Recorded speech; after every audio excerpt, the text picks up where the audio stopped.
Thursday afternoon chat. Your favorite artists with Jayar.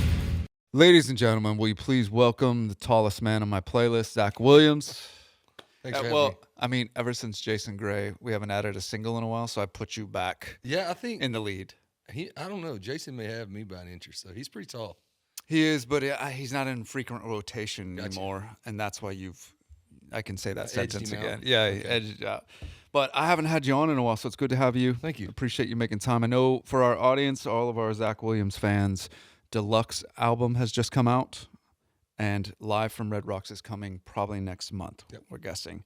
What are the songs that are going to be on this Deluxe that we play? I've got a song with Ben Fuller. Which we're going to play here in just a bit. Yeah, it's called Wait For Me. Okay. There's a version of a song that I wrote literally like 2 days before we played Red Rocks back in the fall. It's called If God Lives Here. And I did a studio version for the Deluxe for that. Okay. So we released a live version from Red Rocks and then the studio version's on the Deluxe. And then I've got a song with Thomas Rhett on there called Say a Prayer. Oh, nice. Yep. So if we start playing that, it's going to be Tomlin made it possible for me to come out of one of the. I'm saying Thomas Rhett a lot in Christian radio now, which is kind of cool. Yeah, I think didn't Chris do something with him back years ago? Oh yeah, and we're playing. I think it's God You Are the God irrelevant. I mean, it's not the song's not irrelevant. I'm saying, it is funny to between what you did with Dolly for King Country at Dolly, Thomas Rhett. Like I'm saying country names a lot on my playlist, and as a country music fan, I like it. Yeah, that's awesome. It's good.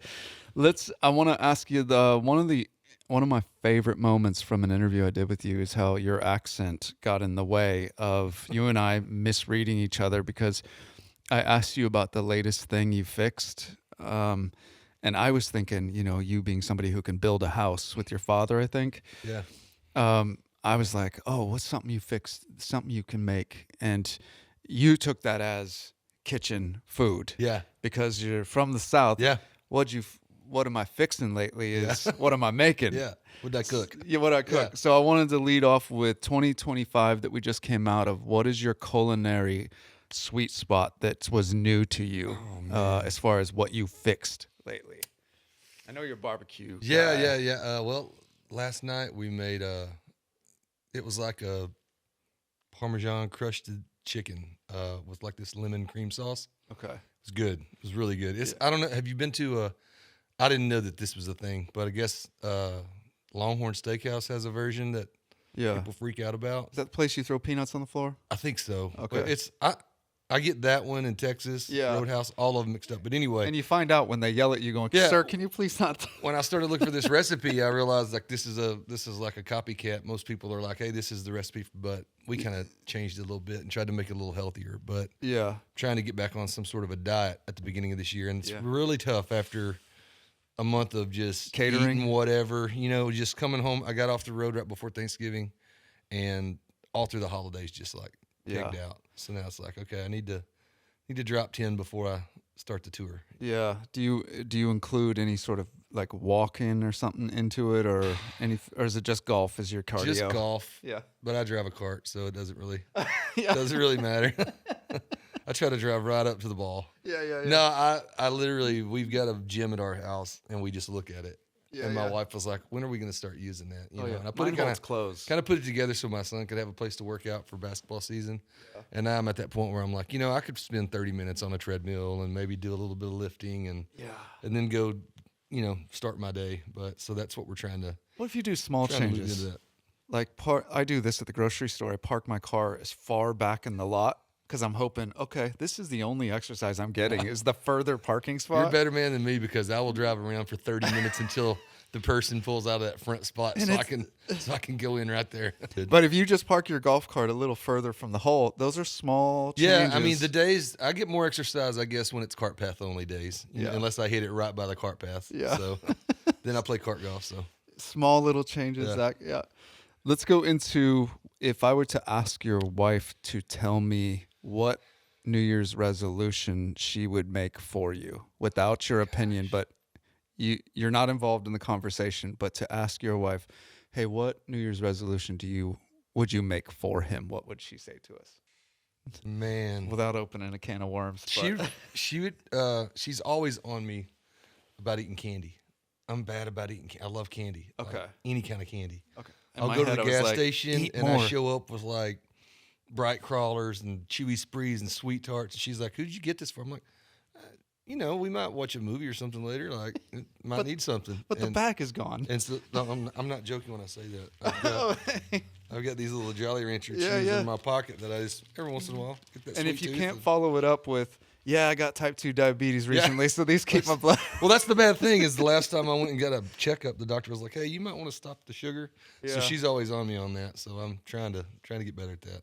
Yeah, do you know what pre-diabetic is? Because I keep getting that every time I go in. That's what it was. Okay. And so it was basically just watch your sugar. Yeah. So, but you've been telling me I'm pre-diabetic for years now. Yeah. When does this thing kick in? Exactly. Because I'm nervous. I put this together late last night, and I've not tried this with anybody before. Okay. You don't sing all your songs every night on stage. So there's tons of songs you've recorded that people maybe enjoy on Spotify or that's on a CD, but you're not singing these every night. So you wrote them, recorded them, but then you might not sing half these songs. Yeah, there's a lot that I haven't sang in years. So I'm curious how well you can finish the lines to your own songs. Okay. All right, so I'm going to give you the first line, and then you see if you can finish the next line. "Oh, I'm a traveler far from home. I get lost, but I press on." I wasn't sure how tough this was going to be. There's a mansion, streets of gold where I belong. Good job. "You can't keep digging up my past.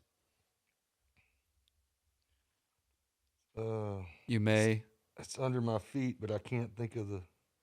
You can't keep digging up my past. You may have had. May have had a laugh. Yep. A laugh or. Gosh, I haven't played that song in probably 3 years. "You may have had a laugh or two, but you don't get the last. Get the last. Yeah. Gosh. Yeah. Wow. I knew the song. I just couldn't think of the lyric. Yeah. "The road less traveled has its battles." But it's so weird to hear that without any sort of context. Yeah. You want me to sing it? "Road less traveled has its battles." Yep. "But there's no." Oh gosh, that's "Walk with You." But there's no battle. And I just played this last year. Man, this is tough with that music. But there's no battle, that you won't pull me through. Good. Golly. "When everybody else was leaving, you could have packed your." Yeah, that's I know the song. It's, so I should have done this Love is a Battleground. Yeah. You could have packed your bags. Yeah, I cannot think of the lyric. This is harder than you think. I was curious if it would be. Oh, it's really hard. Like I have to be humming the song. I'm bad about the songs I sing every night. I can get so in my head and forget something. Yeah. Oh man. What about this one? I can tell you the titles better than I can finish them. So that's what I should have done is tell me the title of this song. Yeah. What about "Everybody Get in the Back of the Van"? Oh, that's a Big Tent Revival. Down by the river, there's an old church. Yep, that's it. Last one. "So if you're ready for a breakthrough, there's one." Oh, this is Praise Opens Prisons, right? I failed to write the title. What's the? You're gonna. There's one waiting. Yeah, that's. So if you're ready for a breakthrough, there's one waiting in its place. Yeah. Yeah. Gosh. So that's hard. So if there is a night you have to, hey, there's somebody's birthday and they requested this, you got to go fully rehearse something. Oh yeah, no, I've got a lyric monitor. Okay. I would just have, and that's here's the thing. I hardly ever look at it during the show. It's more of like I know it's there if I ever get lost in the set and need it. Yeah. But the second that thing doesn't work, oh wow, it's all I think about. Like I remember this fall. We were doing 8 new songs off of this new record. Yeah. And I was like, hey, I don't know all the lyrics to this yet. Yeah. And just, things that go on and you're hearing other things going on in your ears and all the stuff that's happening. Yeah. And the show started and it was not working. Oh. And I'm like 3 songs in, haven't messed up a lyric yet, but that's all I'm thinking about is like, I'm going to screw this up. Yeah. And finally they get it all fixed. But yeah, it gets in your head because it's like once you forget a lyric, I've done it, and then I've restarted the song, and then get to the same lyric again and forget it again, and just be like, okay, what's going on? You're one step short of doing Zach Williams karaoke up there with a monitor exactly. and yeah. I gotta have. There's too many songs, man. We do, I don't know, 17, 18 songs a night. Yeah, you know, and so it starts to run together. Have you ever done an anthem at a sporting event? Okay, no. Would that terrify you? It's.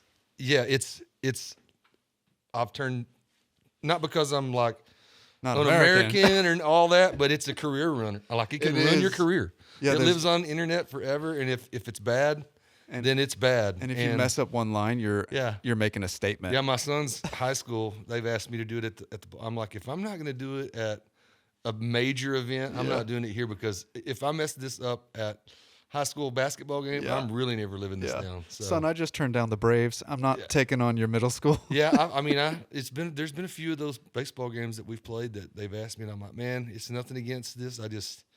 That terrifies me to think about it. And you got a guy like Chris Stapleton that just did that one last year. That's like maybe the best other than Whitney Houston that I've ever heard. So I'm like, who did we have? I don't know.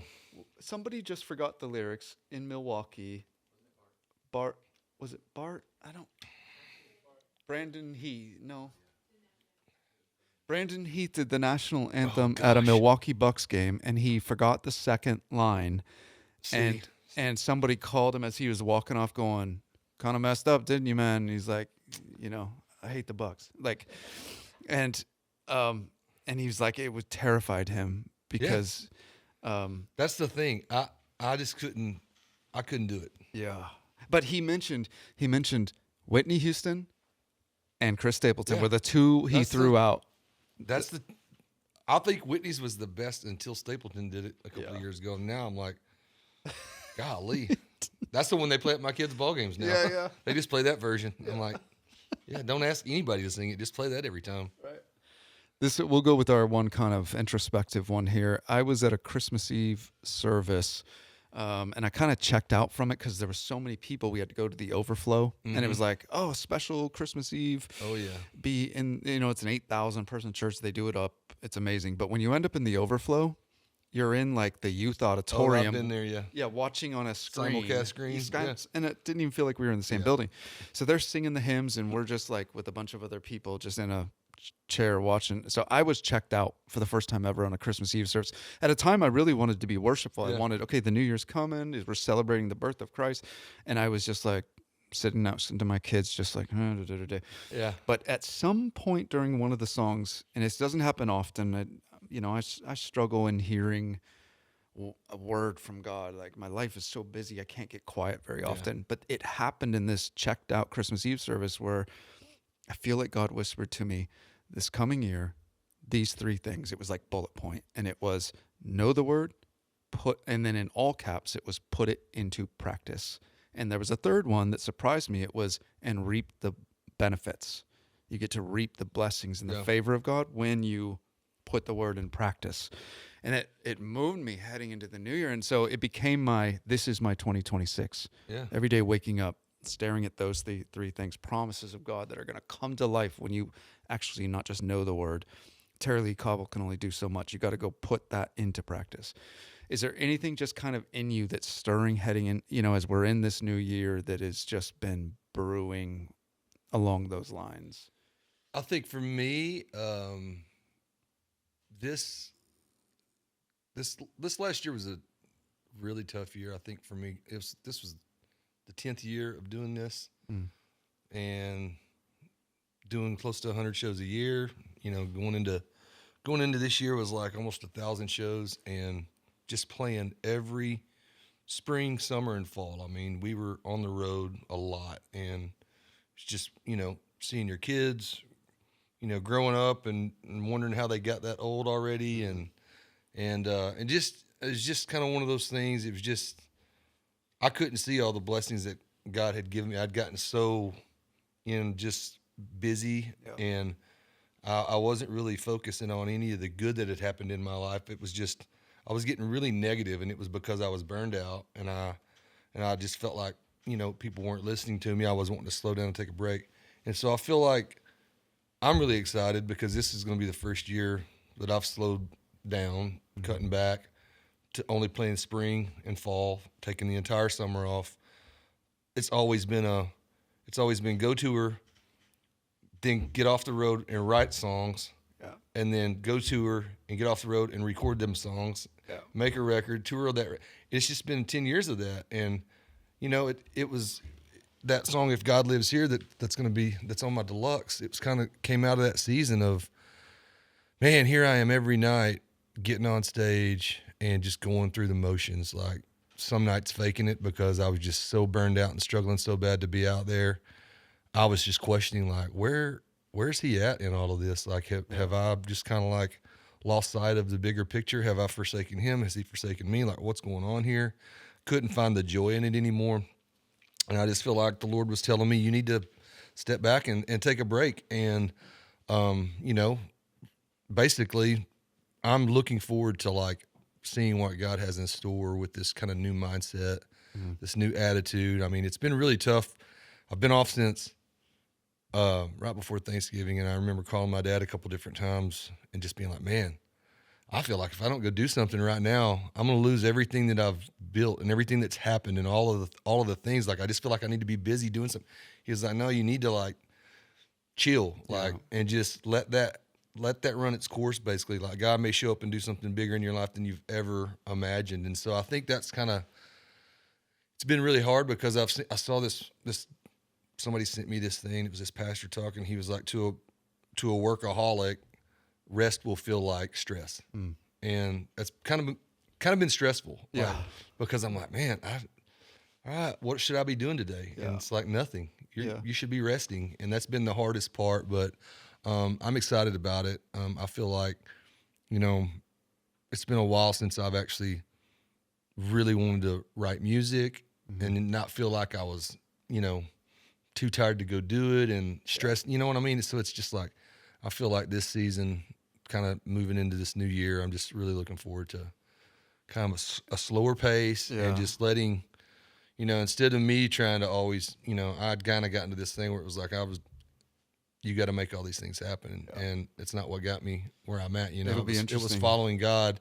And then you get to this point where it's like, well, I got to do this. I got to do this. And so, I'm excited about it. It'll be interesting maybe to catch up with you this fall and ask you the same question because you're about to hit that season. I know. Things might be shaking. Yeah.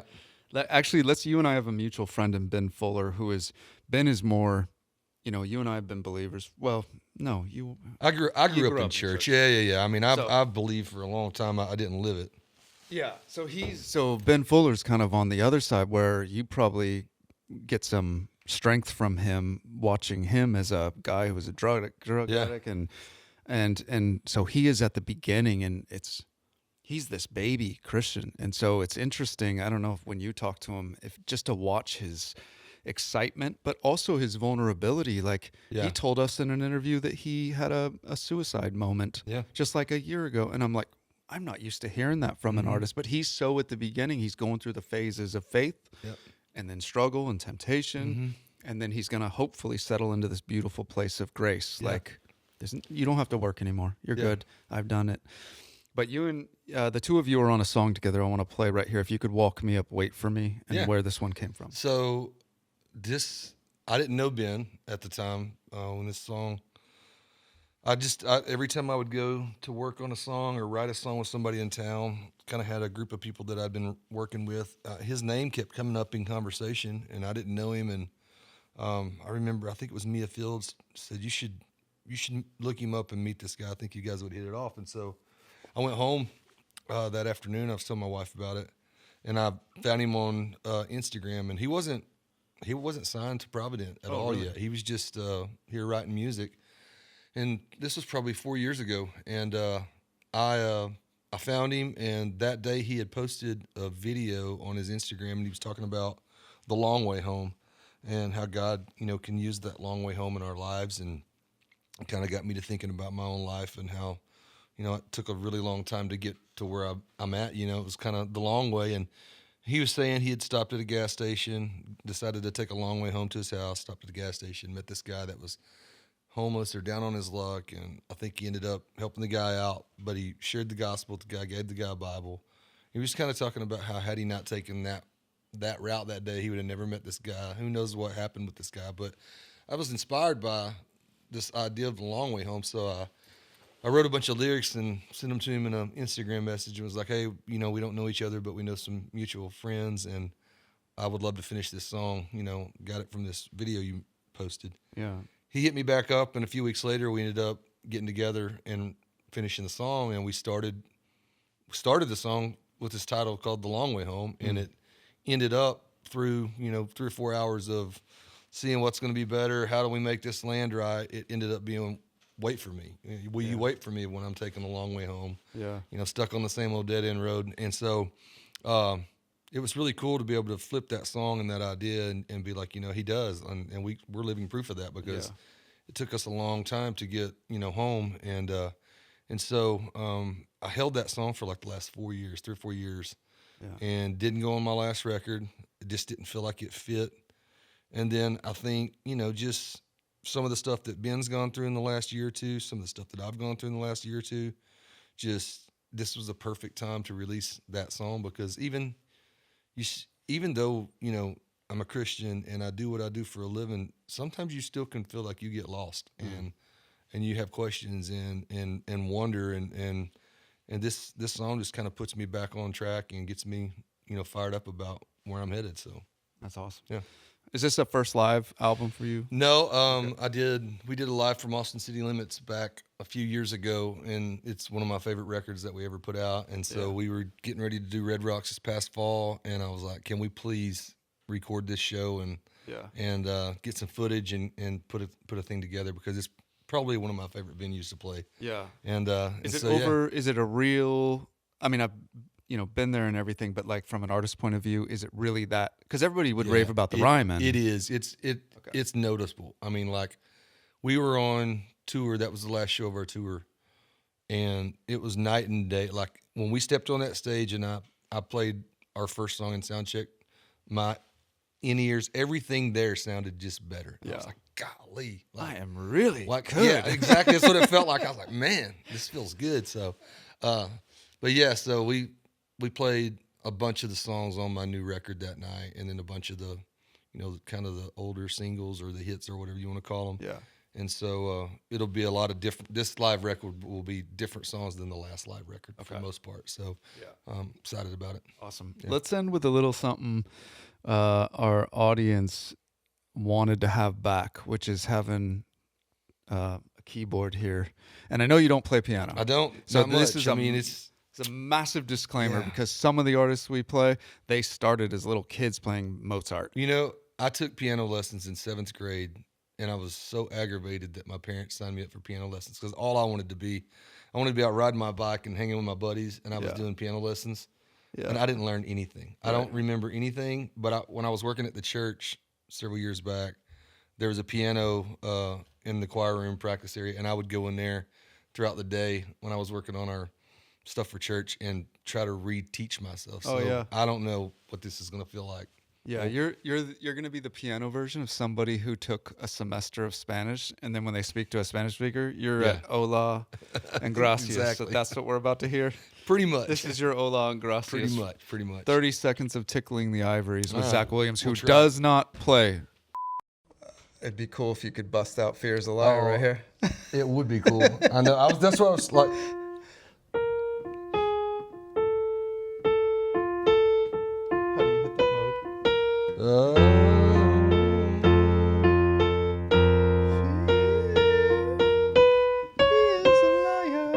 Yeah. I wouldn't even know. I don't know. Gosh. Where is it at? Here you go. Oh, here you go.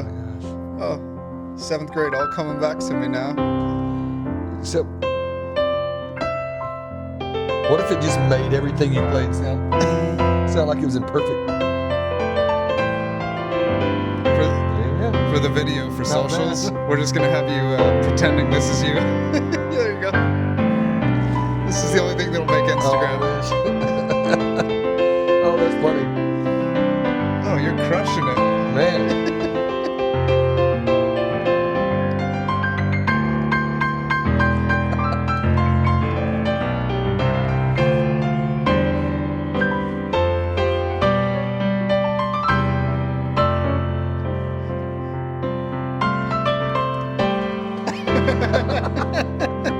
And now back to that's funny. Now back to reality. Yeah. There you go. It's real life versus All right, there it you go. is. Zach Williams tickling the ivories. Hey, always great to see you, my Thank friend. you, guys. Yes, Appreciate you, brother. Definitely. The Thursday Afternoon Chat. Your favorite artists with Jayar.